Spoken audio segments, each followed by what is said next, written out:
So here we are again in my office, and in this lecture, welcome to Digital Marketing Tools and Tactics.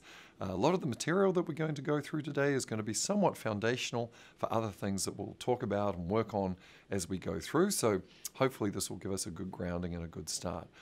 Just to really kind of keep us focused, let's remember, what is digital marketing? Digital marketing is just the use of internet-connected devices, the phone, the tablet, the fixed internet, in the future, currently, the watch, maybe the virtual reality gear. So a lot of different things coming down the pike, but the most important thing to think about is it's just the use of devices to connect or engage with a customer. However, it's still marketing. So that means that the fundamental principles of marketing don't go out the window. In some ways, it means that the ability to stay true to them and to hang on to them is going to be more important than ever. So this means that the fundamental objectives are still thinking, feeling, action. Can I influence or even change the way people think about a particular product or service? Can I get them to feel positive emotions or have positive associations to whatever it is I'm selling, either as an individual or as a brand? And then finally, can I get them to take action, to share a piece of content, to give me a like, to go out and buy something, to make a recommendation? So the important point to note is that the objectives remain the same. The metrics, however, might be different, and the platforms might be different. So when you're doing digital marketing, I'd always like you to start the conversation thinking around the objectives and around the behaviors, and then start to layer in the tools and start to layer in the metrics. Now this, of course, means that the cost-benefit calculus of what to deploy might also change. There are certain kinds of digital tools, for example, like email, that are very, very cheap to deploy but have a very, very low response rate in most instances. So those are the kinds of trade-offs that we'll be thinking about and making as we go ahead. So what are we going to do? We're going to start out with a little bit of internet history. Internet history is always a good way to start, just to ground us in how the digital economy differs from, but also is similar to the real economy. We'll then have a taxonomy around digital marketing tools and tactics, and then finally we'll go into some research around paid search advertising and display. The studies that we look at will be first and foremost from UCLA, and then secondly another study that was conducted by colleagues at the University of Toronto in Canada and also at MIT. Now, before we start to dive in and really think about some research and some principles around different digital marketing tools and tactics, it's always helpful to have a taxonomy or a framework in mind. And this is one that's fairly ubiquitous, but it's one that I particularly like because it isolates three different kinds of digital media that we deal with. So let's start with the green. That's the traditional one. This is media that we buy, that we pay for, everything from a billboard to a banner on a bus to TV advertising to advertising on internet-connected devices and so on. And primarily through that paid media, we're trying to attract people who may not yet know about us. We may be trying to get people to be aware of our brand, for example. Then we go down to media that we own. These are things like our digital properties. These are things like the physical properties and brands also that we own, things that our customers already are probably engaging with. And then thirdly, over into the blue, we're going to focus on the important idea around earned media. Earned media is media that's generated for free. So we earn it through our unique value proposition. We earn it because people feel good about us. We earn it because we were able to generate fans. These fans, of course, may be people who are already also our customers. They could also be people who have particular influence in the digital economy and the digital space. So they could be different kinds of media properties. They could also be specific individuals who are out there talking on blogs and so on. So that's the first thing to get very clearly in our mind, is that digital marketing tools and tactics are either things we pay for, things we own, or things that we generate just by virtue of the fact that people just really, really like us, or they really believe in the value proposition that we stand for and in fact deliver on. Now that we have the taxonomy in mind, it's also important to be aware of some of the key themes and the key trends that are happening out there in the digital space. So first of all, really interesting statistic, a massive number of display ads are being served, and that is just in display, but it illustrates the point that there's a proliferation of content. There was a study that I saw recently that said that the average person in the United States is exposed to more than 1,500 messages, not every year, not every week, but every day, through all of the media that's consumed through all of the devices that they are in possession of. In addition, This is, of course, historical, but still very, very important even in the current frame, that there is search-driven advertising, and that reveals the intent of the customer. So when the customer is reaching out by searching on specific phrases or looking in particular parts of the digital economy, they're saying something about what it is that they might be thinking about doing in the future. This can be very, very important for areas of forecasting. I'll introduce a term for those of you who might like to follow up and look on this, maybe as part of your homework. One of my colleagues here at the Wharton School, Lin Wu, has done some really interesting research in the area of nowcasting. So I think we're all familiar with forecasting, predicting the future on the basis of the past. What Lin showed is that she could improve on the US government's ability to predict home starts in the future, that instead of just by looking at the amount of construction that was done in the past, she looked at the number of people who were in real time typing words into a search engine that were related to mortgage financing and purchasing a home. And by doing that, she was able to improve her ability to predict future consumption. So I think that's really, really fascinating, that we now have certain kinds of digital marketing tools and tactics that are revealing something about people's behavior in the future. Thirdly, content is becoming far richer. There's more video, there's more animation, there's more forms of content, everything going from Snapchat to Vine and other channels that we see here in the United States. Most of the growth, or the platform growth and the domain growth, is really in things that are social and have connectivity, various kinds of social networking sites. There are important implications of that we can draw from the material that we discussed together around networks. Online advertising as a whole is experiencing huge growth in terms of where the dollars are going, double-digit compound annual growth. Why is that? I can see someone out there has already got the answer. The reason is because that kind of content you can track, you can measure, and you can have what's called attribution. Much more difficult typically with more traditional forms of advertising. And then finally, and this one I put in black on the slide, if you happen to look at the slide, is that online and offline activities are becoming intertwined into a single narrative. So some of the best campaigns that you see now have live events as well as social media presence, and they're thematic and consistent with each other. And then the next little framework that I'd like to introduce you to is an acronym that I use myself when I think about how digital marketing works, and I call it the MAP acronym. So what do I mean by that? So first of all, M is for metrics. They're the kinds of metrics that we think about are being reinvented and created all the time. So if you went back into 2000, for example, there would never be any concept of a like, or a concept of a share, or a concept of the different sort of Facebook emoticons and emojis that we now have. So what are the key metrics? Again, those metrics are going to derive from three fundamental behaviors, which are, somebody said it, thinking, feeling, action. Those are the metrics that we're thinking about. A is for accuracy, the accuracy with which we can track and understand the effect of our advertising and marketing efforts has never been greater, because we can link 4 or 5, 6 things together that we could never do before. We know something about the individual that's received the marketing message. We know the time at which it was received, the location in which it was received, the activity that the individual might have been involved in, who is connected to whom, and also the overall context, the fundamental need that the individual might be willing to fulfill at that point in time. Now, at the end of this lecture, I'm going to ask you to do an exercise that draws on some of those things. And then finally, we couldn't really have a conversation about digital marketing tools and tactics without thinking about the P, which is privacy. So privacy issues in the United States in particular are really coming to the fore as people start to think more and more about their digital footprint. So just for fun, I've shown you a couple of search engines that you might like to employ if you don't want to be tracked and you don't want to be monitored in a more accurate way. You could use DuckDuckGo, which was started here in Philadelphia, or you could also fire up a start page instead of one of the more traditional formats that you might be used to. And so what are some of the really fascinating implications of what we've just discussed? Well, first of all, every digital marketing initiative can be characterized by the origin. Was it the customer seeking out information? Was it the firm pushing something out? Or was it in fact earned and social because it was organic and somehow peer-to-peer?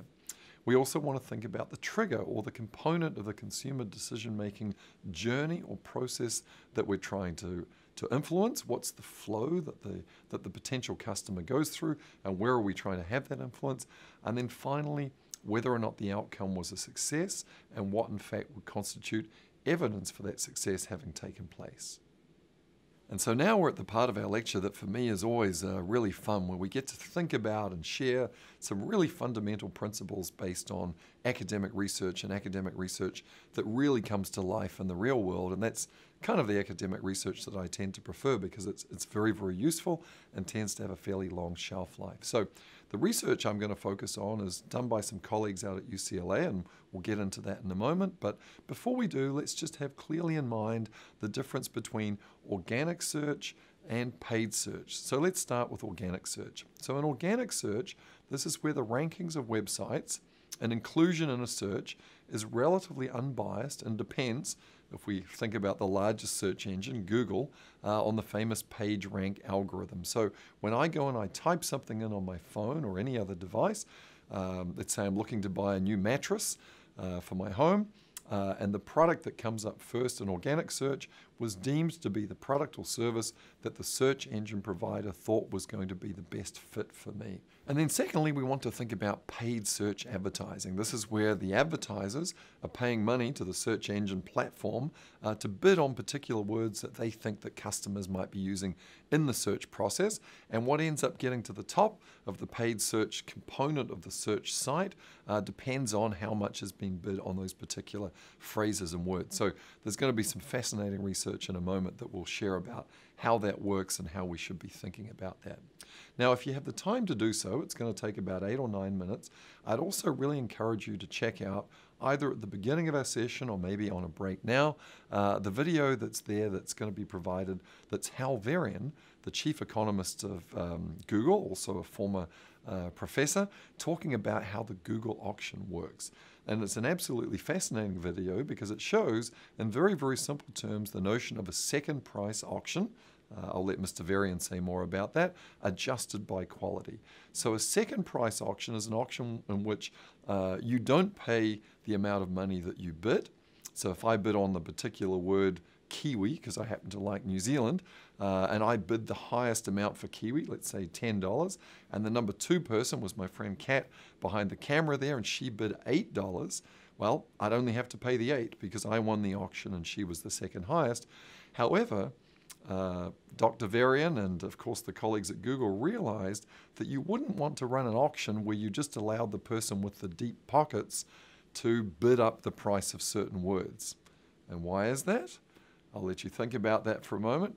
And you're correct, yes, the answer is because then a firm with a lot of money could bid on the words belonging to a competitor and try and squeeze that competitor out of the market. When I search for Mitsubishi, I end up going to Toyota, and Mitsubishi maybe loses business. So what Google does, and what you'll see in that video if you watch it, is that they adjust the bid, the price that you pay, by the relative quality of your ad and the ad of the person who's just below you.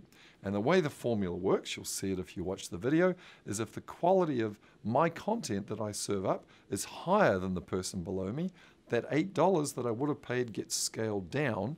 If the quality of what I'm offering is lower than the person below me, then what I have to pay gets scaled up from that $8. So it's really very, very clever. I'll let Professor Varian, Dr. Varian, talk about the 3 components that Google at least uses when they think about what quality actually is.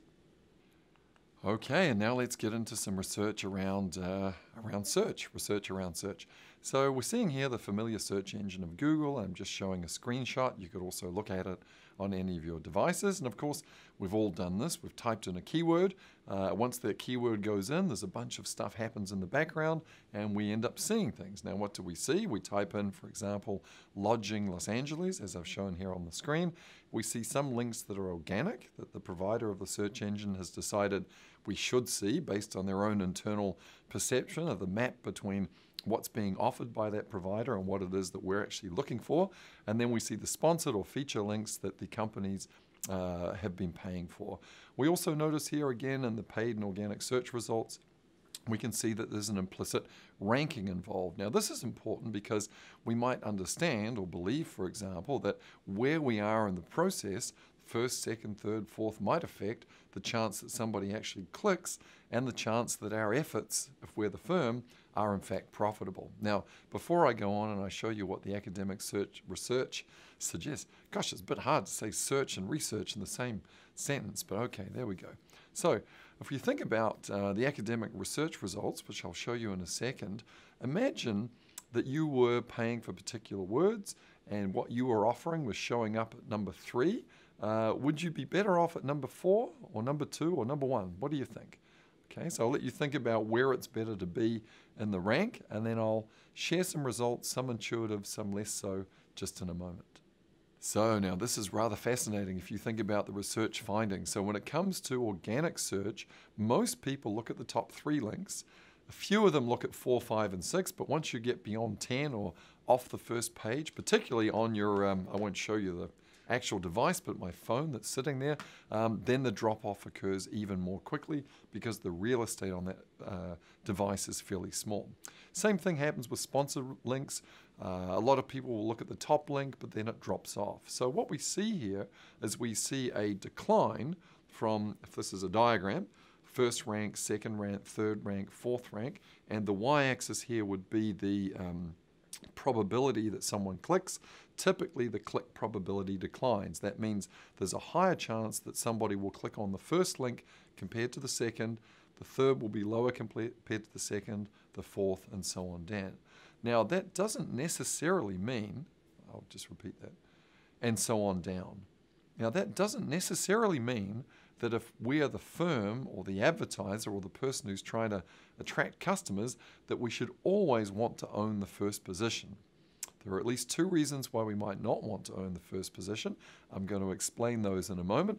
And if you want some really great detail and a great piece of academic research from some colleagues in Germany, I've also provided you a link to an MIT Tech video about a mathematical model and some piece of software called ProSAD, Profit Optimizing Search Engine Advertising. So you might also want to take a look at that if this is a particular area of interest. So have you got 2 reasons in mind as to why you don't always want to be in the first position? Okay, let me give you 2 reasons, and maybe some of you have already got them. So now let's get to those 2 reasons. And to help us sort of get there, let's think about what the process actually involves and what it looks like. So here's a diagram.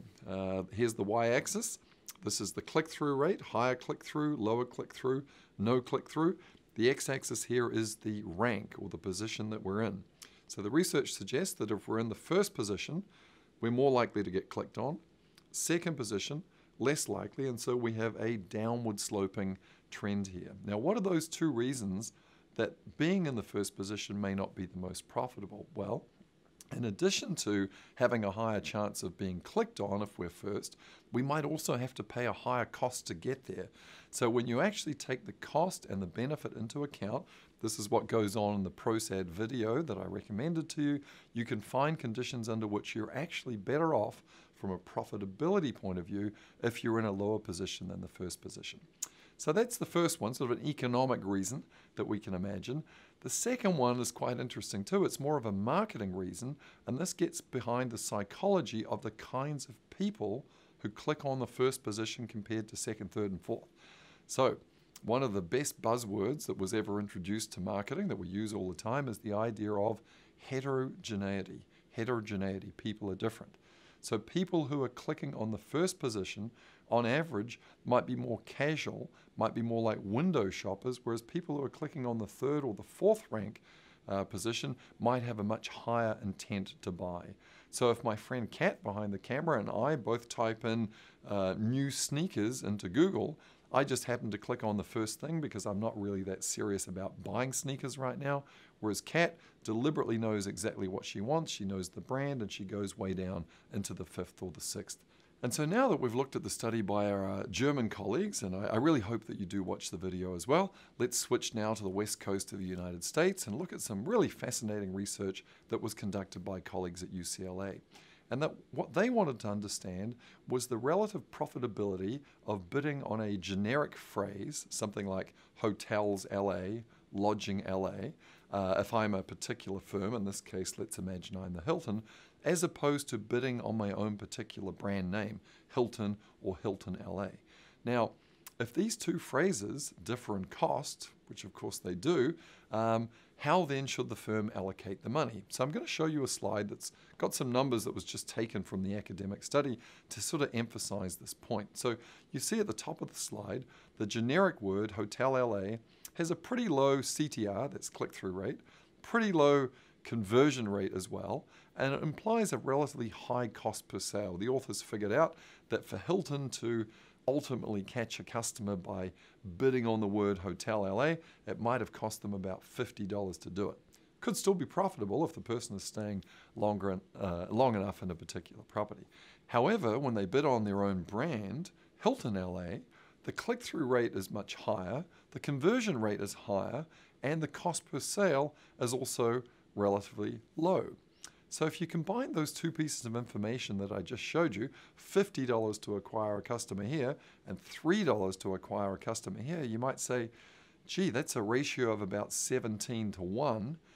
That's how I should set up my budget. I should allocate 17 more dollars to the branded words for every $1 that I'm allocating to the generic word. That might be the heuristic that you would develop. So now, remember when we started this lecture together, we said the most important thing is to think about the fundamental behaviors of people. What is it we're trying to change? And how is it that we can expect them to go through things like a search process? Well, imagine that you were going to Los Angeles for a vacation. It's quite common, quite probable, in fact, that if you were to search for lodging, you would begin that search not with a very specific brand, but that you might begin by just putting a generic phrase into the search engine like lodging in Los Angeles, hotels in Los Angeles. And if you were to do that, you'd be in good company. You'd be in with about 70% of other people who always begin a search process of that sort with a generic kind of search, then going down into the funnel. So this is actually really fascinating because what it suggests is it may be in the interests of Hilton to have a sponsored piece of content come up in response to a generic term. Because what happens, the researchers found, if people begin the process with generic searching, there's a spillover effect from generic onto the specific, and the effective cost of that phrase that's generic is not $50 like it was in the previous slide, but comes down tremendously by a factor of about 3 and is really only a true cost of about $16. So isn't that interesting? Generic phrases are not nearly as expensive as they seem if it's the case that customers begin the search process with a more broad mindset, which is something they often do, and then there's the possibility of spillover from the generic to the specific brand. And now in this lecture, let's continue again our little bit of a nod to history when we think about now going into display advertising. So we just looked at search. We're now going to look at display, and I'm going to share the results of another, what I think is a very fascinating research study. So in terms of history, display advertising began back in 1994, wow, a long time ago, when Hotwired sold the first banner ad to AT&T, and it was sold based on impressions, the number of people who saw it, and it was cost per thousand or cost per milli. That was how that advertising was priced. In 1996, P&G negotiated a deal with Yahoo to pay on the basis of cost per click. Search advertising started to take over sometime after that in 2008, got to about 50%, and of course that number keeps going up. Why is that the case? Well, I heard somebody say it, search reveals intent, and there may be a higher payback or a higher return if done effectively around search than around display, which is more push driven. So 2 key benefits relative to offline ads. There's less need to aggregate buyers. Now there's a unique device in many cases, the mobile phone for example, attached to an individual, so I can now try and focus particular kind of display content on particular individuals, and this of course leads to far better matching, not only between the individual and the message, but also the individual and the content that they happen to be consuming when the message interrupts or appears as part of that content. And so now let's go into the research study that focuses on display advertising. This is really fascinating. It's some work that was done by colleagues at the University of Toronto and also at MIT. Now what they did is they looked at 2 common manipulations that we see in a display ad. The first kind of manipulation is when the ad is more obtrusive. So you have your mobile phone or your tablet and a display ad pops up and takes over the whole screen, or it starts playing some video, or it moves around. So I think you all know what I mean by an obtrusive ad. It's an ad that it gets your attention through movement, and it uses technology to do so. The second kinds of ads were ads that were targeted. So if my friend Stephanie is sitting there and she's reading about a vacation and a travel blog somewhere where she wants to go, it might be a good idea for Virgin Atlantic to show an ad for low-cost prices from here to Europe, let's say, because now the content that is being consumed by the user is matched to the content of the advertisement. So the question that the researchers asked by looking at over 3,000 advertisements that were viewed by almost 3 million people in total is, which works better, obtrusive ads, targeted ads, or ads that do both? So I'll let you think about that for a moment, because I'm sure you've experienced these kinds of ads. Some of them you might have actually clicked on. Now, as a sort of humorous aside here, the chance that you click on any ad is probably lower than the chance of being struck by lightning, but that's okay because they're priced appropriately. So let's start with targeting. Well, it so turns out that ads that are targeted, where the content of the ad matches the content of what Stephanie is reading on her phone, she's more likely to click on it. Good news, contextual targeting works. Similarly, ads that are obtrusive, that through technology, moving, making noise, getting your attention, they are also more likely to be clicked on. That's good news as well. And I encourage you just to sort of look out there in the internet, on the digital economy, for ads that do some really cool things in terms of display. One of my favorites was run by IKEA, the Swedish furniture company, and it was an entire IKEA footprint store and an ad that fit on top of my phone. So there's a lot of innovation going out there. And so we found that obtrusiveness works, targeting works. What's our intuition now? What's our instinct? What kind of ads should we build? Okay, I see you thinking about it. Okay, A works, B works. Let's do A and B together. That's often how marketing works, right? If we do advertising, sales go up. If we cut the price, sales go up. When we advertise and cut the price concurrently, sales go up by an even bigger amount. So the logical thing to do was to, in fact, put both of these kind of executional elements into display ads and see how they did. Well, the result was really fascinating. It turns out when you do both at once, the interaction effect is in fact negative. And the researchers conducted a calculation that suggested in the United States alone, in an annual period, advertisers were wasting close to $1 billion by over-engineering the kinds of display ads that they were putting out there. So what's the reason? Why is doing both bad when each one individually works? Well, the answer goes back to the MAP framework that we talked about earlier. P is for privacy. So when Stephanie happens to notice an ad that's for Virgin Atlantic while she's reading on a travel site and it's moving around, she starts to feel that her privacy is being invaded and too much is being known about what she is in fact doing. Now, this was just a conjecture on the part of the researchers. They couldn't verify that directly because it was such a large-scale study, there was no chance to really interview everybody individually. But they did something very, very clever with the data. Remember how many products they looked at? How many ad campaigns? 3,000. So what they did is they pulled off ads that were for products that were more related to personal privacy, like ads for healthcare products and financial services, and they reran the entire analysis again, and they found that the negative effect for those kind of ads was even stronger than it was for ads overall, again hinting at the fact that privacy was at play. And now they did a second check that was also very, very clever, because the people who were evaluating the ads were answering some things in surveys about how much time they spent online, what was their gender, typical things. They were also asked to indicate the range of their income. Now, some people in the survey process refused to answer the range of their income. People who are unwilling to even give a range of income might be, of course, more concerned about their privacy. And so they reran the analysis again with those individuals excluded. And what did they find? They again found that the negative interaction effect was bigger. And so now let's summarize. We've really covered quite a lot of territory. So the first and most important thing is think about that digital marketing taxonomy, media and marketing tactics that we buy, that we own, and that we earn. And we'll be saying more about these things as we go through some of our other lectures together. Also related to that, make sure that you embed the MAP framework. Think about metrics, think about accuracy, and of course privacy. Also equally important, point number 2 that's there on the slide, the marketing goals remain the same, but the metrics, the platforms, the devices, they're constantly in flux. Thinking, feeling, action, always go back to the fundamental behavior. Wasn't that a great lesson that we learned from the UCLA study about how people actually search? That informed us what the true relative price of generic phrases versus specific phrases really was. And then finally, if we think about search and display, they're sort of classic push-pull techniques. So search is really pull-driven because customers are revealing intent.